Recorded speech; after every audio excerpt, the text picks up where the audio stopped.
Tiningnan ni Shibuya ang avatar ng may komplikadong ekspresyon. Minsan iniisip niyang hanggal ang kanyang pangalawang kapatid, ngunit sa ibang pagkakataon ay nararamdaman niyang hindi niya ito lubos na nauunawaan. Ano ba talaga ang hinahabol ng nakakatakot na sword demon na ito? Sa sandaling ito, sa loob ng Cloud Illuminating Hermitage, damilat din si Lasho, iginawi ang kanyang tingin sa tanawin, at natano ang daang metrong avatar ilang milya ang layo, 100 Leaves Lake. Mga tampalasan. Pagkatapos ilabas ni Yu Shangrong ang 8 dahon na avatar, hindi nagmadali si Lasho na hulihin siya. Mahigit 4 na araw pa ang natitirang cooldown, walang maitutulong ang pagmamadali ngayon, mas mabuting maghintay ng matyaga. May sitwasyon, Senior, nakita na ang 8 dahon na avatar. Ang boses ni Duan Xing ay narinig mula sa labas. Kalmadong sumagot si Lasho, alam ko. Gustong itanong ni Duan Xing na, hindi ka ba kikilos? Ngunit naramdaman niyang ito ay labis na pagpapalagay. Kung kikilos man o hindi ang senior, ano ang kinalaman ko roon? Kaya, yumuko siya at umalis sa silid, naghihintay ng magandang balita mula sa senior. Alam ni Duan Xing, kahit ano paman, siya at ang Demon Slaying Sect ay maaari lamang tumakbo-takbo at magsaya bago ang labanan, wala silang maitutulong. Iyon ang 8 dahon na avatar, pagkatapos ng lahat, sinumang may matinong isip ay hindi mangangahas na lumapit. Pagkatapos mawala ang avatar, bumalik sa katahimikan ang 100 Leaves Lake, at lumipas ang isa pang araw. Muling tumunog ang boses ni Duan Xing, Senior, dumating na ang flying chariot ng Underworld Sect. Dahan-daang damilat si Lasho at sumagot ng mabuti. Pagkatapos ng isang gabing pagmumuni-muni, naramdaman niyang isang 5 lamang ng pambihirang kapangyarihan ng Heavenly Writing ang naibalik. Ang ganitong antas ng pambihirang kapangyarihan ay maaaring magpakawala ng lakas upang maitaboy ang isang master ng Nascent Divinity Tribulation Realm, ngunit malayo pa rin ito sa sapat. Ito ay isang hindi maiiwasang sitwasyon, masyadong maikli ang oras, at hindi bumuti ang bilis ng pagmumuni-muni. Lumabas si Lasho na nakapamaywang, at magalang na tumayo sa gilid sina Duan Xing at ang iba pa. Maaaring kumpirmahin, ang pinakatuktok na labanan sa pagitan ng iyong panganay at pangalawang disipulo ay tunay na magaganap sa 100 Leaves Lake. Tunay itong isang mahusay na larangan ng digmaan. Hindi pinansin ni Lasho si Duan Xing at lumabas ng patio na nakapamaywang. Kailangan niyang maghanap ng mas angkop na lugar upang panuurin, hindi manatili sa loob ng bahay. Bagamat maganda ang tanawin mula sa 100 Leaves Lake, limitado lamang ito. Para sa mga labanan sa ganitong antas, na madaling sumaklaw ng ilang milya, madaling ilipat ang sona ng labanan. Umakyat si Lasho patungo sa Cloud Illuminating Peak, na sinundan ng malapit ni Duan Xing at ng iba pa. Sa malayo, isang malaking itim na flying chariot ang papalapit sa baybayin ng 100 Leaves Lake. Ang itim na flying chariot na iyon ay kahawig ng isang makitid na parihaba, na may makakapal na mga pattern ng array na ginawa sa magkabilang panig, ang sukat, ang bilang ng mga tao, ang karangyan, lahat ay hindi pa naganap. Huminto ang grupo at pinanood ng malapit ang flying chariot. Pagkarating malapit sa Cloud Illuminating Woodland, bumagal ng husto ang flying chariot.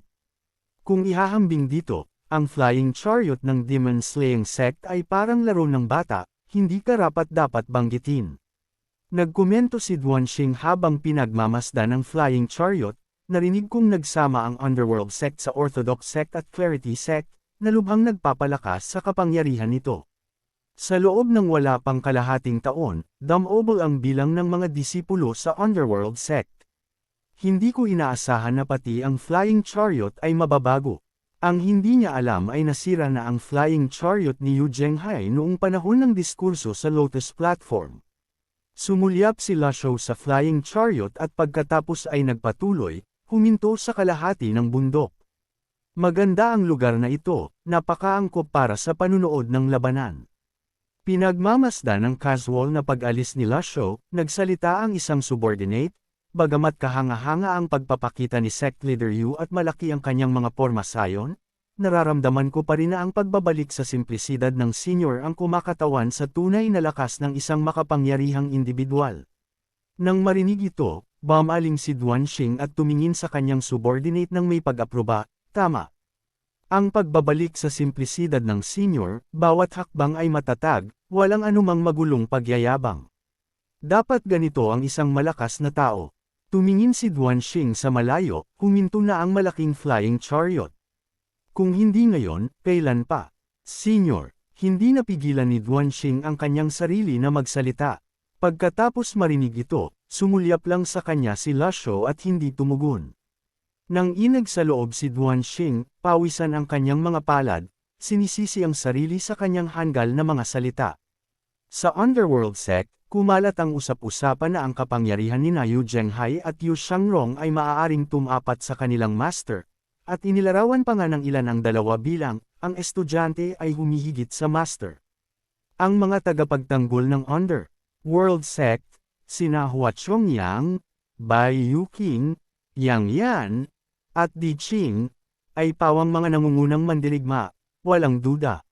Bukod dito, maraming iba pang mga master na nakakalat sa Underworld Sect, kabilang na ang pinuno ng Darknet, si Wuya, na hindi alam kung nasaan. Ang pinakamahusay na estratehiya para sa senior ay ang pigilan ng kanyang mga puwersa at magmasid ng palihim. Biglang naramdaman ni Duanxing na ang senior ay tunay na isang pantas, hindi ang mainitin ng ulo at basta malakas na tao na kumakalat ang usap-usapan sa labas. Samantala, tahimik na nakatayo si Yu Shangrong na nakahalukip-kap ang mga braso. Sa ibabaw ng tubig ng Hundred Leaves Lake, ang malaking flying chariot ay nakalutang sa baybayin ng Hundred Leaves Lake, Maringal at Solem. Si Hua Chongyang, ang pinuno ng Azure Dragon Hall, ang unang lumabas, yumukod ang mga kamay, nakita ko na si Mr. Second. Tahimik ang baybayin ng Hundred Leaves Lake, hindi gumalaw si Yu Shangrong, hindi man lang dumidilat. Ang malinaw na lawa, tulad ng isang transparent na salamin, ay nagpapakita ng kanyang matalas na mukha. Si Hua Chongyang, na medyo nahihiya, ay muling yumuko. Nakita na ni Hua Chongyang si Mr. Second. Gayunpaman, tulad ng dati, hindi tumugon si Yu Shangrong. Pagkatapos, sina Bai Yuqing, Yang Yan, at Di Qing ay isa-isang lumabas, tumayo sa isang linya, at sabay-sabay na nagsabi, nakita na namin si Mr. Second. Tila natutulog pa rin si Yu Shangrong, walang reaksyon.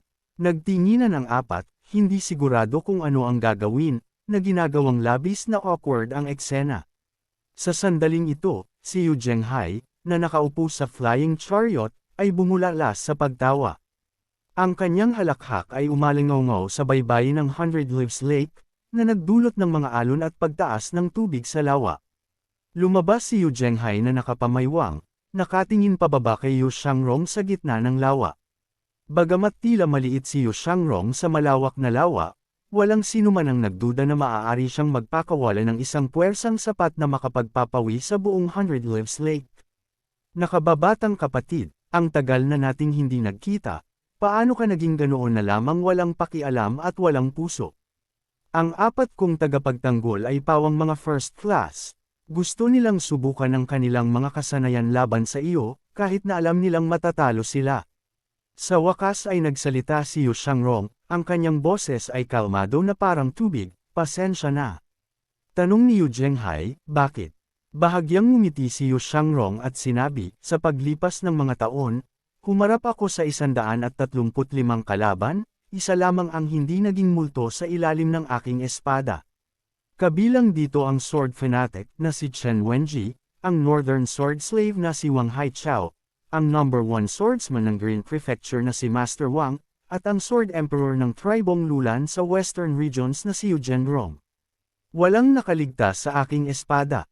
Hindi na niya kailangang magsalita pa. Sapat na ang mga titulong ito upang magdulot ng pagkamangha. Itinaas ni Yu Shangrong ang kanyang ulo, iginawi ang kanyang tingin sa 4 Great Protectors, at sinabi, hindi ko talaga inirerekomenda na panoorin ninyong apat ang labanan.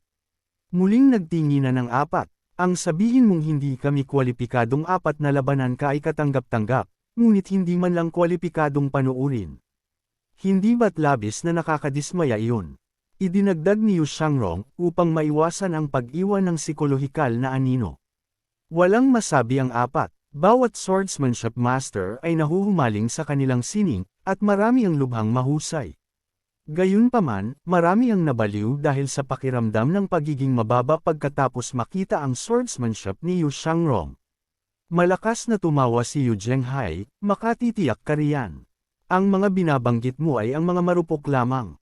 Kung hindi nila matanggap ang agwat, hindi sila karapat-dapat na mapabilang sa aking underworld sect. Tumango si Yu Shangrong, magaling. Pagkatapos, bumagsak ng diretso si Yu Zhenghai, napakabilis ang kanyang galaw. Sa isang kisap mata, matatag na siyang nakatayo sa ibabaw ng tubig. Ang mas kahanga-hanga pa ay ang ganap na katahimikan ng tubig, walang anumang alon, na nagpapakita ng kanyang nakakatakot na kontrol sa kanyang kapangyarihan. Hindi na nakahalukip-kap ang mga braso ni Yu Shangrong ngunit bahagyang yumuko bilang pagbati, nakita ko na ang nakatatandang kapatid. Tumango si Yu Zhenghai, pakiusap, nakababatang kapatid. Ibinawi ni Yu Shangrong ang kilos, mas matanda ka sa akin, pakiusap, nakatatandang kapatid. Ngumiti si Yu Zhenghai, mas bata ang nakababatang kapatid, ikaw muna. Malakas na tumawa si Yu Shangrong, kung gayon, sabay na tayo. Bago pa niya matapos magsalita, bumulwak ang primal energy mula kay Yu Shangrong, at naglabas siya ng isang malakas na aura. Halika, si Yu Zhenghai, na ayaw magpahuli, ay nagpakawala rin ng primal energy sa kanyang katawan. Sa sumunod na segundo, isang malakas na, boom, ang umalangaw-ngaw, at ang tubig ng Hundred Leaves Lake, sa loob ng ilang milya, ay umalangaw-ngaw sa malakas na primal energy, agad na tumaas at bumuo ng isang malaking kurtina ng tubig na bumubulusok sa langit. Ang kurtina ng tubig na itinataas ng malakas na forceful energy resonance, ay nagbagong anyo sa hindi mabilang na patak ng tubig. Ang mga patak na ito, na binalot ng forceful energy, ay naging maraming matatalim na forceful energy spikes, na siksik na bumabagsak patungo sa ibabaw ng lawa. Ang mga dahon ng lotus sa lawa ay nabutas sa isang iglap, nakahawig ng pugad ng mga bubuyog. Mabilis na umatras ang malaking flying chariot, at umatras din si Shibuya, sinasamantala ang pagkakataong iligtas ang isang matandang lalaking nangangisda sa baybayin ng lawa. Gayunpaman, sa gitna ng baybayin ng lawa, nanatiling hindi natitinag sina Yu Shangrong at Yu Zhenghai. Kusang nawala ang mga forceful energy spikes bago pa man makarating sa kanila, na hindi nakapagdulot ng anumang pinsala. Sa sandaling ito, nagsimulang lumitaw ang maningning na liwanag sa likod ni Yu Zhenghai, nagpapalabas ng liwanag sa lahat ng direksyon. Bago pa man matapos bumagsak ang mga patak ng tubig, nagsimula na ang isang nakakagimbal na labanan. Isang forceful energy seal ang nabuo. Jade Blade. Pagkabigkas ng mga salita, isang sandatang binalot ng malaking forceful energy ang umikot palabas.